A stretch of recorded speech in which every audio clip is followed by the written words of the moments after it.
at that shiny head. Any wonder I always wear a hat?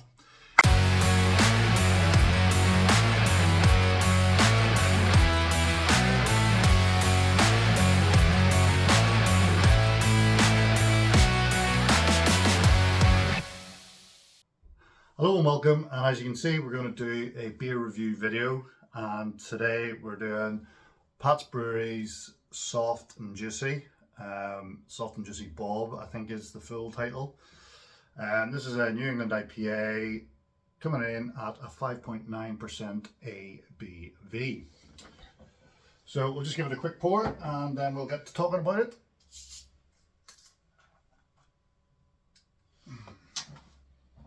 Ooh.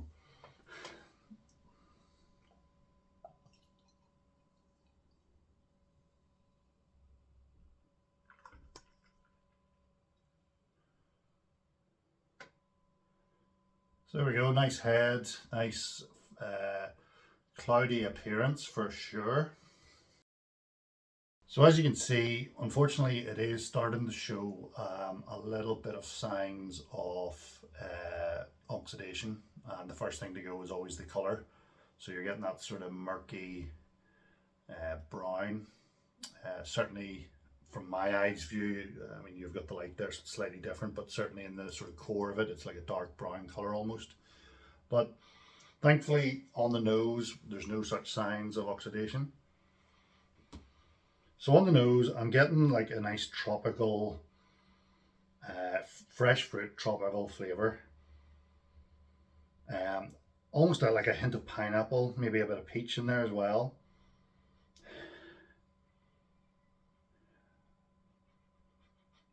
Yeah, that's pretty much what I'm getting. Tropical pineapple kind of thing going on.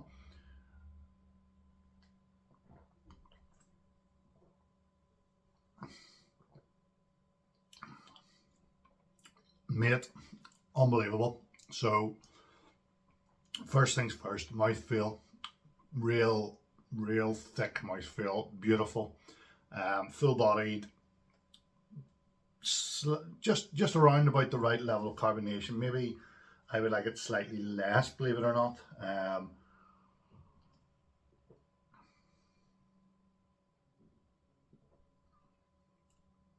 Yeah, and as you said in your own video,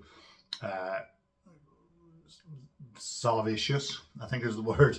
It's not the word you used, but I think, sorry. So I took some notes when I watched your video.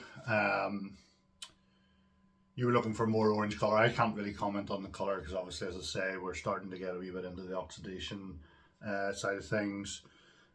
You were going fruity, citrus. Not getting a huge amount of citrus on the nose, I must admit. I'm getting more of the tropical, which you do mention as well, and I'm getting more pineapple and possibly a bit of peach. On the mouth then, as I say, full bodied, nice level of carbonation. In terms of flavours then, I'm probably getting a bit more citrusy fruit through that. More towards the lemon and lime side of citrus rather than sort of orange, grapefruit, anything along those lines. The bitterness is just absolutely perfect for NEIPA. It's not too bitter at all.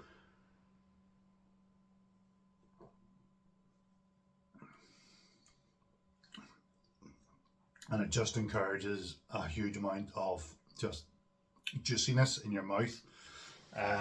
So all in all, an absolutely fantastic beer, Pat, and the first one that I've ever had from you, so I'm grateful of that. I do have your return address now. I managed to dry out the label, and I have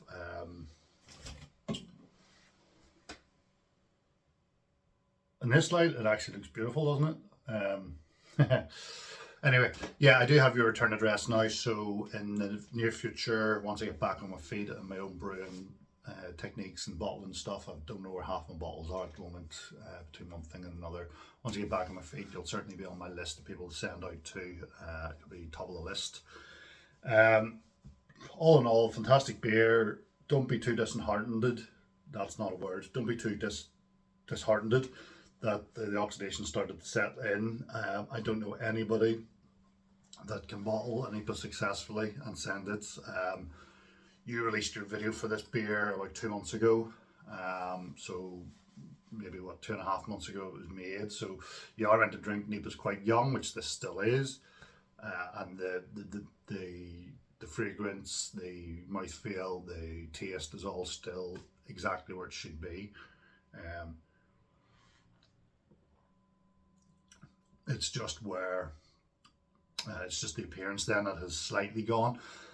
So I'm really looking forward to trying the other two. I've double checked there. I've got a Belgian Blonde, which I'm really looking forward to trying. Obviously, I've had my Belgian Triple. I still have a few bottles of that, so maybe 3 years later.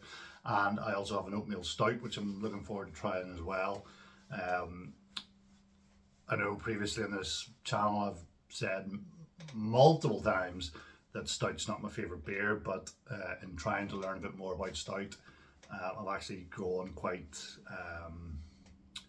not fond, but quite appreciative of the style. So I'm looking forward to that. But this is a brilliant start, Pat, so thank you very much for sending it to me. It was an absolute shock, a surprise when I got the package from you the other week. And a happy surprise and a happy accident. That's something else. So if you don't know Pats Brewery, check it out. I'll leave a link below. He has one of the best bar setups on BrewTube. Serious bar envy going on there. It seems to be basically a dedicated shed bar, and it's all done in nice old wood. Well, not old wood, but it's done in nice wood, and everything matches and everything looks tippity top. So check out that channel below. He does a few grounded glasses, a few beer reviews, all that sort of thing, the usual jazz. And he makes absolutely cracking beers apparently. So I brought the beer down to, I was just about to go and start my dinner basically. And when I looked at it in the natural light and the sort of brighter lights of the kitchen here, you can see it's actually not as dark and murky as I thought it was upstairs. So actually, you've probably not got oxidized there at all. So all in all, a fantastic beer, as I already said. And now even the one thing that I had against it is rectified itself. And I wonder, maybe to a certain extent, is it this glass, which sort of technically is a whiskey glass, but I use it for tasting beer because of the wider middle and the narrower nose. So yeah, just a wee addendum to that video. Hello, and it's part 2 of my Pats Brewery beer tasting extravaganza. Part 2, we're doing Pats Porridge, which is an oatmeal stout, 4.7%. I know Pat has this on his hand pull, so I don't know whether this is off the keg or how he's gone about bottling that. That'll be actually quite interesting. Maybe just, I don't know. So we'll just get straight into it, shall we? We have a gusher, ladies and gentlemen. We have a gusher. I don't have very much luck with bottled stouts from homebrew, whether it's my own or other people's. This is straight out of the fridge, so it's very cold, so it shouldn't be gushing.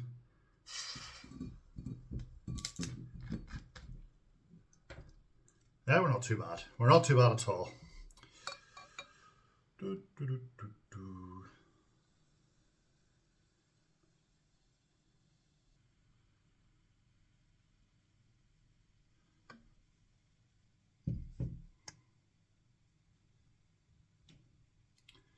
Yeah, we'll just cut now until it settles down. So I've managed to pour the full pint in there, and as you can see, you know, with carbonation absolutely flying up that glass, with quite a thick head there with 2 fingers. What you can't really see is it's really tightly packed on top. There's a few bigger bubbles from where I've tried to deflate the head using various techniques, but we're there. So what can I say about this? From appearance then, you've got what I would call cappuccino colour head, which is bang on for a stout, and you've got a jet black colour, Slightly, you can't see it, but I can see it down near the bottom and the sort of edges of the glass. There is that slight tint of red, which I always like to see.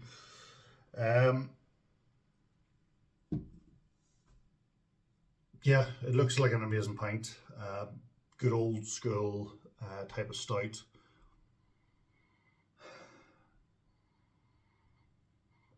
Not getting a huge amount on the nose, but what I am getting is that that dark roast that you always get. There's a bit of a sweet smell there as well. But we're all here to see what it tastes like.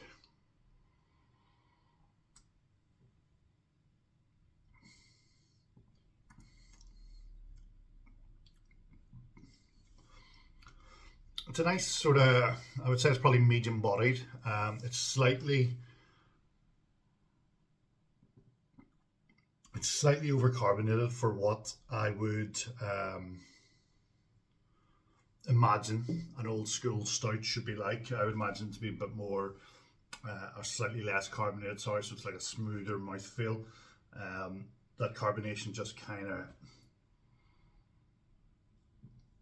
makes it a little bit prickly on your tongue.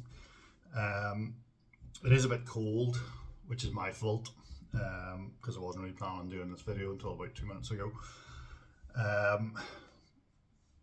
But in terms of flavour,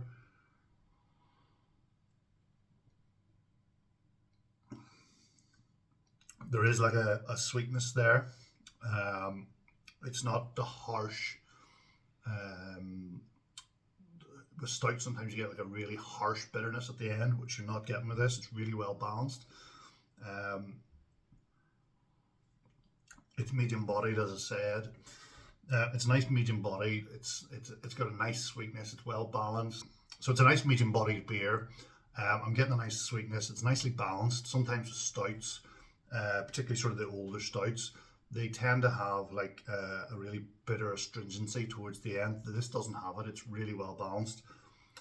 It's a really good beer, and you know what? If someone who's not really into stout, this would be a good one to get you into it.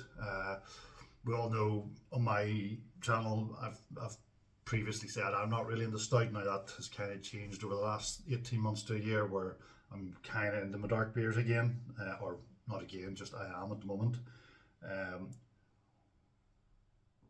This is a really good entry level for a stout in terms of, you know, if you're a light beer drinker or a lager drinker, this beer would be a really good starting point for someone, in that it is just so light and so well balanced.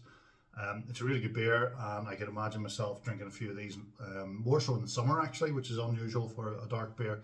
But certainly sitting out in the back garden, having a few of these, listening to some tunes, or maybe having a burger or whatever on the barbecue. But again, second beer I've had from Pat, and another belter.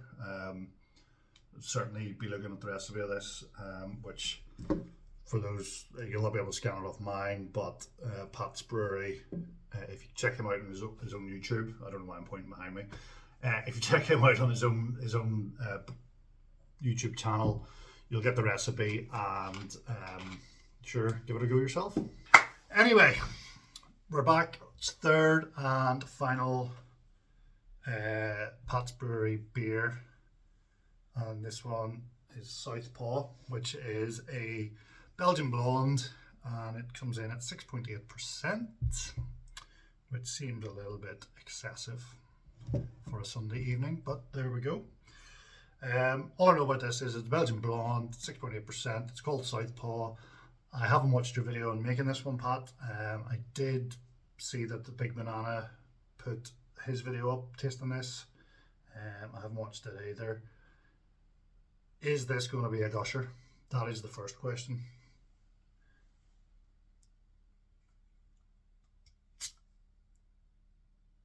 And the answer is no. I do see some carbonation running up the bottle. That's good news. And a bit of smoke. Oh. Let's get it poured.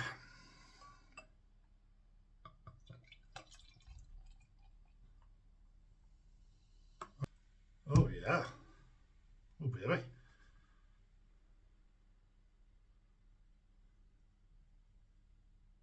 You can see the carbonation absolutely streaming up the glass there. A nice tight white head. One thing I would say, color wise, it's slightly on the dark side. What I can see is much lighter than what you can see. But it is more of a golden color. So yeah, so in first impressions, probably a little bit dark for my liking for a blonde, but it looks fantastic. A little bit hazy, which I think is fine. Is this bottle conditioned? I don't know.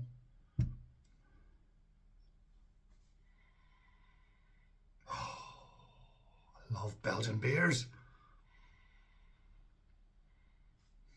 Oh yeah, give it to me.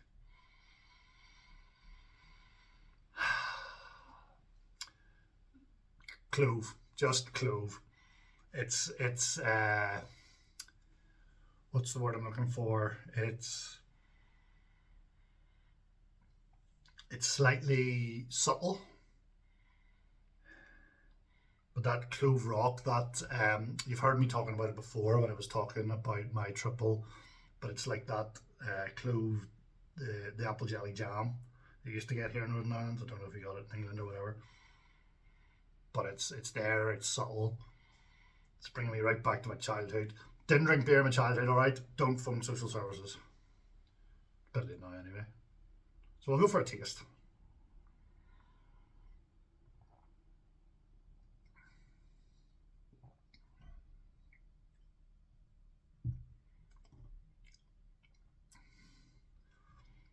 Oh, yes.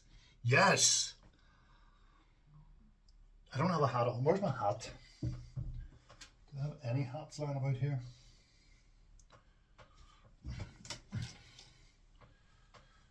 A tip of the bandana to you, sir. That is incredible.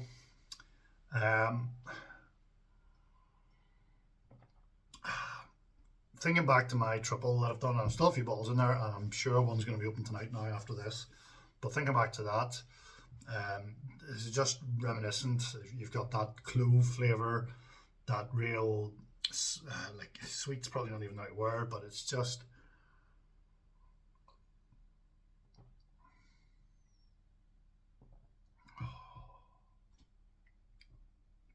it's absolutely fantastic.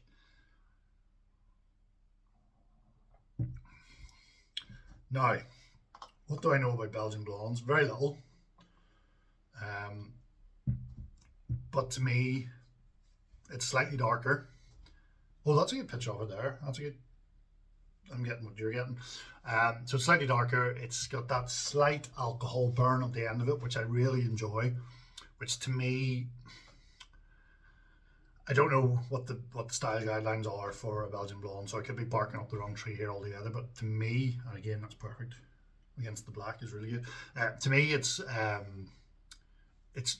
into the double side of things.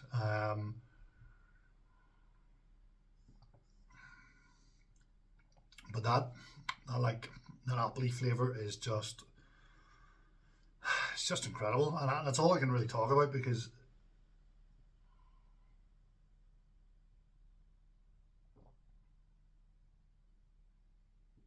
yeah, it's just if I remember rightly from very quickly looking at it on Brewfather, you've used a triple yeast, which it obviously brings that out, which is what was in mine, my triple. But what I was trying to say is this is edging into double territory, I think, with the 6.8%. Is that not? Maybe I'm wrong. I don't know. That's not to say it's not a fantastic beer. I really wow, I really like this. We're 6 minutes in on this video already. But three fantastic beers. Before I opened this one, I was planning to tell you that I preferred, or my favourite one was going to be the NEIPA, even though I thought it was maybe a little bit oxidised, and then I found out that it wasn't. My one regret on the beers is that I drank the stout slightly too cold, a lot too cold actually, so I can't really give it a fair a fair go, but it was good. You know, it was slightly thin bodied for me, and the carbonation was slightly too much. And then sort of everything off the back of that, then because it was cold, the flavours didn't come out fully. But having now drank a little bit of this, is this bottle conditioned? Because if it is, no, I guess it's off the keg. Oh yeah, I got some yeast in there now. But having drunk this now, this is my favourite. Whatever you've done here, and I'm actually going to keep this bottle so that I can perhaps try and make it. Look at that. Look at that head. Carbonation screaming up the glass. Pat, three great beers. Yeah, I don't know what else to tell you, man. This is...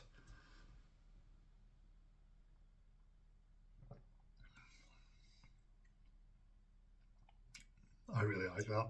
I'm going to make that. I'm going to make something similar to it anyway. We're all 7 minutes. These were meant to be 5 minutes maximum each. So stay tuned. I'm going to finish this off, not on camera, but tell you this is great. If I put the QR code up, can you scan that for the recipe? Because I can assure you, you want to make this. It is an incredible beer.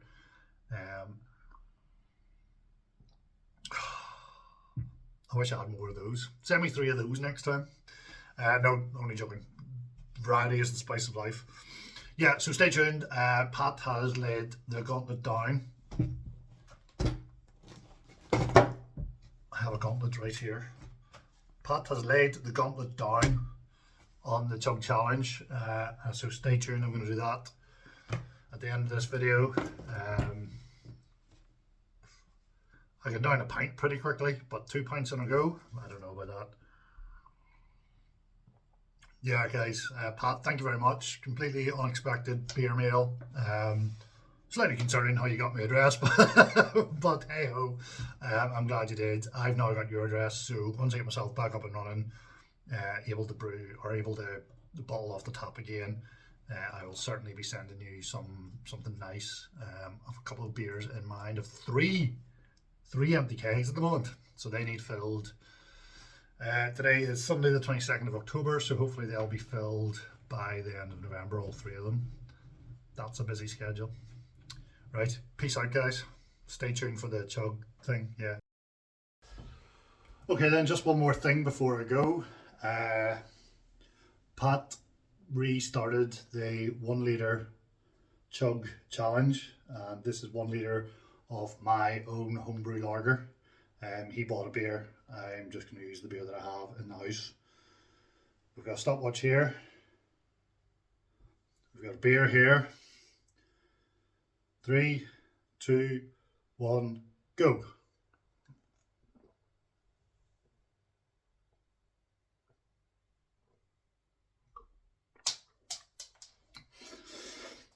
Oh shit.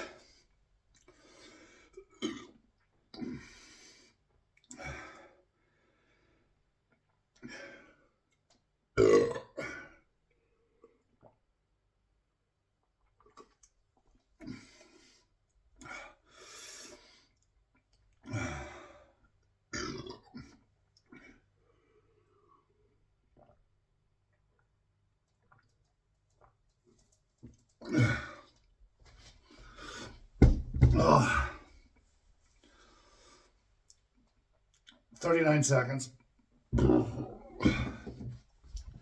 Jesus Christ.